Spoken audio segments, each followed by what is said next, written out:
What's going on, boys and girls? Welcome back to another SLA video. Alright guys, update is here. I'm going to be going live in about 30 minutes or so. This is going to be pre-recorded for later on. Man, oh man, these buffs are nuts. So here are all the hunter balances that happen and the adjustments. They're going to show you some before and afters. And let me tell you, some of these are obscene and I have no idea why they did it. But hell, we'll benefit obviously as players. So bonus for us, I'm assuming this is because content coming down the pipeline is going to be a lot harder. So they're probably adjusting so these units don't become power crept too quickly. And this is actually a very smart thing for developers to do because it makes it look like you actually give a crap about your characters and your community. So thank you to Netmarble for doing that. I do have a bone to pick with them and I'll talk to you guys about that later. This is a whole different topic which deserves its own video, but let's talk about the adjustments and what happened. So the maintenance has ended and this is what we have now going on. So SSR Min advancement tier 2, so this is the dupe for tier 2. Rather than having the user's HP increase by 5%, now his HP increases by 8%. Hell, it's not a lot, but 3% more HP equals 3% more damage equals 3%, etc. Right? More survivability, so not bad. Okay, SSR Beck. So this is the OG Beck. So you can see his basic attacks actually went up by 10%, a little 11%, I guess. And then here we got what is that? 20? No, 10% as well. So 10, 11, and 10. So I mean, not bad. Why not? It's more damage, right? 783 to 820. So that's what, a 40. Let's just say 40%, a little less than 37% increase.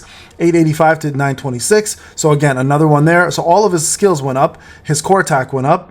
His actual white flame kick went up by quite a bit, actually. That's 70%? About 80% there. And then Damnation went up as well too. Improved the executed close to the enemy, which is nice. So this is great that it has better range now. And then everything here also went up, like his support skills went up. His ultimate skill went up by 100-something%. And then his advancement, when damnation is applied, unlock White Flame's effect, increases the light damage by 30%. Now it's 40%, so that's even better. And then the crit damage here has also been increased to 16% here. So everything here has been buffed very, very well. Advancement tier 5 starts at 100%, and then the violent explosion now is also 100% rather than 80. So amazing updates for Beck, and this is why some of these units needed these buffs. Honestly, they really did. So this is a good one for him for more DPS. That's great. So my game wifey here. So nothing really changed here. They just increased the skill range, which is good because her hitbox was really small. Now they also give you guys a little bit more MP back, which is not the craziest thing, but I mean, that's something, right? Emma actually barely got anything upgraded, but this is a pretty good one. Heat absorption now applies twice rather than once at tier 0. So that's great for free-to-play players to get an extra bonus there. Wu got a lot of upgrades, and rightfully so. He needed them. So you can see all the upgrades here have been better for his basic attack, improved battle control frames, which is nice too. So that's going to be just overall better mobility and usage of his actual attacks. The percentages for his suppressed core attack went up. His mediation power went up as well too. They added super armor for him and also gave battle control frames. And this is one of my biggest issue. I did mention in the beginning, his like usage was bad because you had really bad control and really bad range with him. So I'm glad they're making that notice and change. Increased skill range, see, that's a good one too that needed to happen. 840%, another 30% there. And then what do we have here? His ultimate went up. So A0, when the user dashes, increases power by 25% for 5 seconds. Now it's 30% for 6 seconds. Advancement tier 1, effective mediation increases break effect by 100%. Can be used up to 3 times. However, increases cooldown by 2 seconds. Let's see this. Increases effect and damage. Oh, that's way better by 100%. Can be used up to 3 times. However, increases cooldown by 1. Only the word damage is added, and the skill effect is the same as before. Oh, okay. So it always did the damage, but I guess they never had the word in there. Oh, that's not bad. Okay. So 2% defense penetration, and then we have up to 12 times instead of 10 times. So that's really good. Silver main back. So this is crazy that they're actually buffing him, considering how strong he already is. So all of his basic attacks went up. They improved the cancel frame of basic attacks, which is great. So I mean, you can cancel better. Improved the range, which is very, very important because he had really bad range. Slaughter, the core attack went up, which is good because you're using his core attack quite often to apply bleed. His violent assault went up, which was a crazy strong move as it is. And then beast form, this is not a big deal because it's not really meant for damage. It's meant for the buff that he gets at A1. Magic beast ambush went up. Support skill went up, and then divinity here, his ultimate went up. Now advancement tier 1 decreases damage taken by 15% when your HP is below 30. So that's actually a really, really good one because survivability was his biggest problem, right? All right, Liora. So all of her skills went up.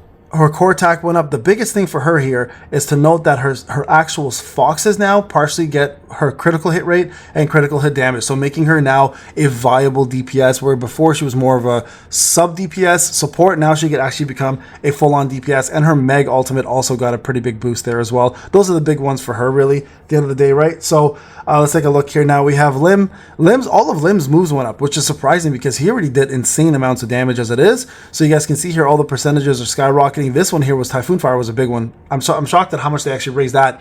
Heavy Fire 630, Quick Attack Ultimate here now does 8 attacks at 1157, which is crazy. So here you guys can see here also the Typhoon Fire by Advancement Tier 3 went up by 10%. His actual user's attack went up by 4%, which is crazy high already as it is. And then Tier 5, you now stack 4% instead of 2% up to 7 times. So this is gonna up his tier quite a bit actually because of all these.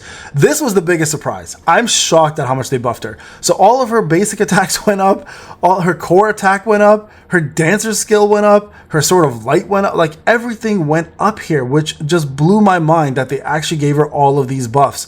I thought for sure it was going to be something minimal, like MP reduction on something, addition of like the wording for 20-second cooldown. I thought, hey, that was it. That was the adjustments. They gave her more than they gave Sa, which blows my mind again. Cha is the most broken unit in the game. So this was a very big surprise and a pleasant one. And Choi as well too. Look, I told you they were going to buff him. I told you guys from day one that the moment they start buffing or the characters start coming out with crit damage, they need to buff him. And look at this. The buffing is in fact there. This was a big one. The ultimate skill. Look at this. 2162 to 2370.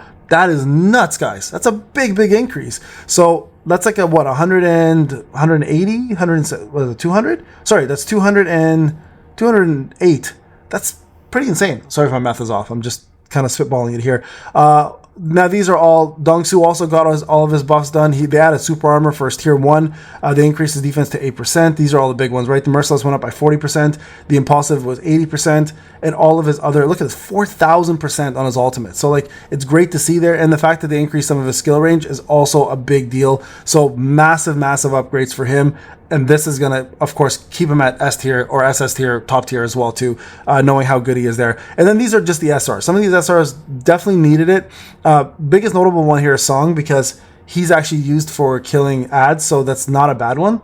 And Joe also needed it as well, too. Vulcan's Rage got a really good upgrade. So they improved rigidity, they improved battle control frames, they gave all of the basic attacks more power. Core attack went up, Fire of Destruction actually went up quite a bit. Vulcan's Blessing is nice. The shield went up by double. You get 10% of the shield now. And concentration is amazing because now it deals an additional 15% rather than 6% and stacks up to 20 times. So they lowered the amount of stacks, which is fine because getting stacked to 30 is really hard anyways. So I'd rather lower the stacks and up the damage. And this is a big up because it's more than double. So really good there. And then Lightning Skill for Demon Sword also needed to get adjusted. Before it had nothing, now massive reduces skill execution time, which is fantastic. So we can do them more often. So there you guys go. Insane buffs. Great news. Amazing job, devs, because this again makes your current units more viable and it shows that you're not allowing them to be power crept for any future units coming up. So there you guys go. Check this out. It's crazy. I'll see you guys on my live stream. See you guys soon.